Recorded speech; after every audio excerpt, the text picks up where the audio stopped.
Xin chào anh chị và các bạn, tôi tên là Nguyễn Thị Hiếu, tôi là nhân viên tư vấn của công ty bảo hiểm Dai-ichi văn phòng Đông Anh, Hà Nội. Tôi đã học khóa chiến binh SEO thị trường 4.0 của anh Mai Tuấn Linh.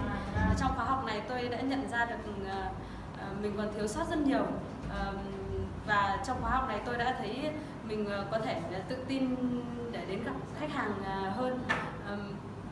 Tôi thấy trong khóa học có phương pháp họa đồ não giúp tôi tìm được nguồn khách hàng tiềm năng vô tận, và có phương pháp tủ lạnh nhà giàu làm tôi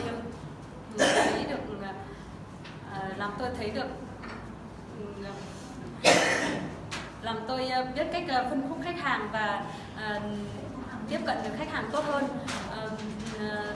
Và từ đây tôi có thể tự tin đi gặp gỡ khách hàng. Theo tôi thì các bạn cũng nên tìm hiểu và học qua lớp chiến binh SEO thị trường của anh Mai Tuấn Linh.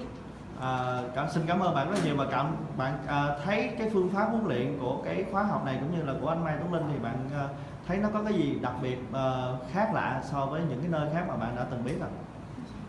Khóa học này tôi thấy khác với các khóa học tôi đã từng tham gia, đó là tôi